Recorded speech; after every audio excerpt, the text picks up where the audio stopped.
Hey guys, welcome back to my channel. Today I'm going to be showing you guys how to make something that I really wish I would have made a long time ago. This is something that I wish I would have had about 5 Christmases ago and every year since. It's something that's really practical and a fun way of displaying holiday cards.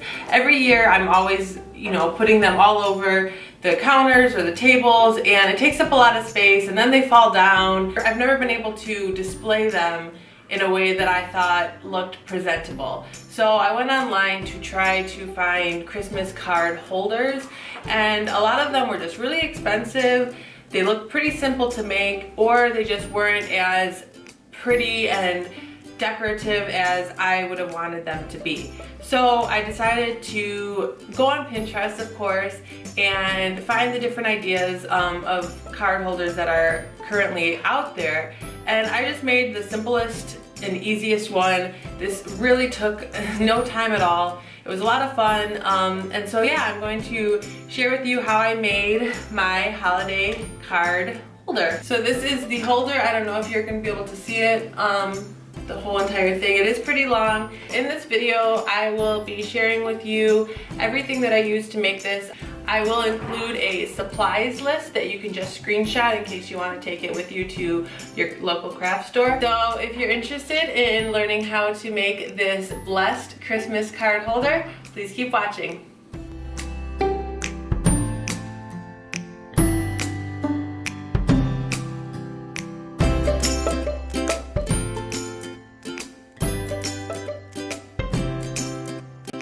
Okay, so the first thing you're going to need for this is some newspaper or any material really to just cover your workspace.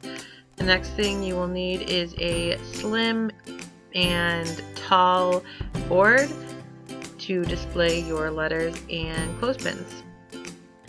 This is very optional, but it is some diamonds to make your board a bit sparklier. And then you need the clothespins themselves. I just got regular ones.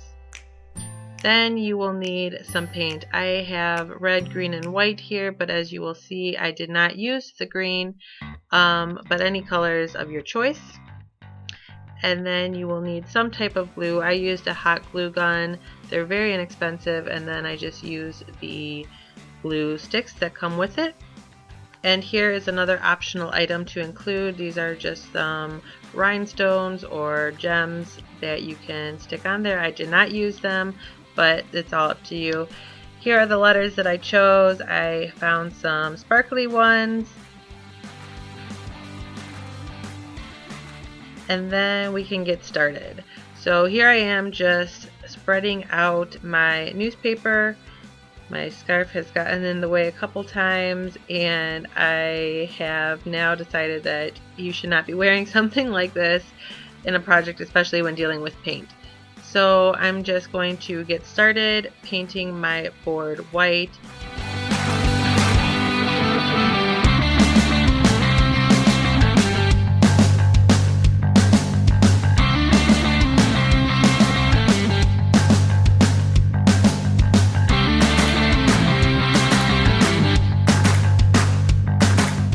I wanted to make sure that my letters were going to stand out and pop, and this white color was going to be what I thought looked best as the background.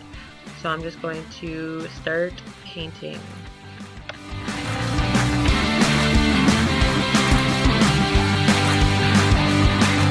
So as you can see here, I'm not being super careful or precise with anything. Just needs a quick layer of this paint, and around the edges took the most time, but really not spending too much time on how this looks. I just wanted the strokes to be kind of accurate and not too sloppy looking, but it was nothing that you needed to really spend a good amount of time on. And now that I am done painting, I'm going to turn the board around, and I'm just going to try and figure out how many clothespins I am going to be including on the board so that I can get to painting them. And of course the paint is still wet, so I did not want to put them on the board, just right on the side of the boards.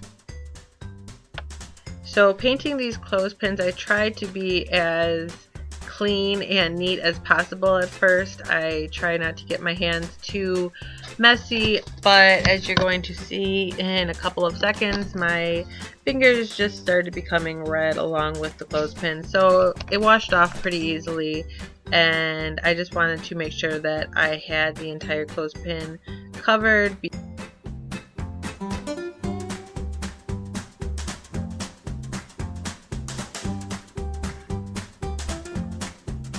Painting these is actually what did take the most time, so I kind of just fast forwarded and got a few of these done off the camera. So now all of my clothespins have been painted and I let them dry for about 20 minutes. Here I'm just kind of trying to show that the newspaper did stick on the clothespins a little bit, but I was able to just peel that newspaper off. And then once you try to open your clothespins for the first time after they've been painted and dried, they are going to stick together a little bit just from the wet paint, but as long as you put enough pressure on them, they will open, and I had none break on me. So now we are going to place our letters the way that we want them glued onto the board. At first I didn't know if I wanted to have the letters crooked and all kind of just going a fun way, so that's what I'm setting up right now. But then once I looked at it, I don't know, it just didn't look right to me, so I decided to straighten them all out, and this just looked a bit more presentable. And now I am just going to get to gluing my letters.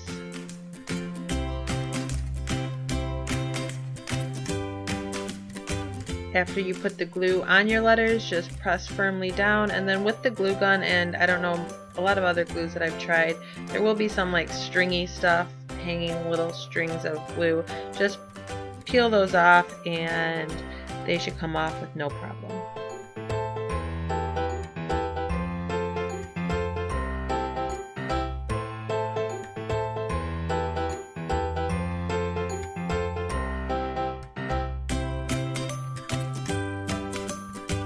Again, I'm not being like super precise with anything. You can, of course, like measure your letters to make sure that you're spacing them out perfectly, but I don't really need this to be perfect. I want this to just be something that I created and something that's not going to take hours and hours to complete. So I am just giving each letter a good press down real quick, and then I am going to start gluing on these clothespins. I ended up not needing as many as I originally thought because there wasn't as much room as I had anticipated once the letters were placed on. So yeah, this is just figuring out where these clothespins are going to end up going.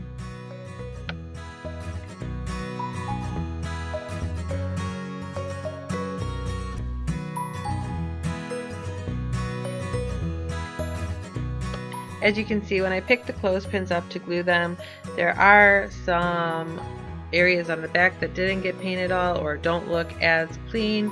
So just use those as the back, and no one will even know that some of these didn't turn out as perfect as the others.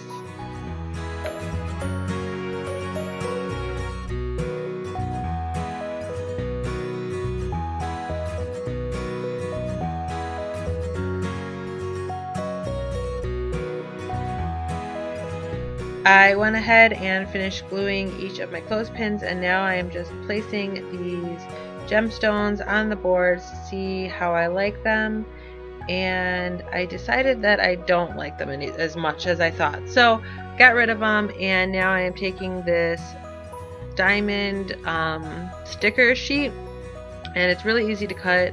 I am cutting little slivers for each of the clothespins and sticking them right onto there. So I'm just going to keep cutting now that I know that this is something I wanted to keep on the board.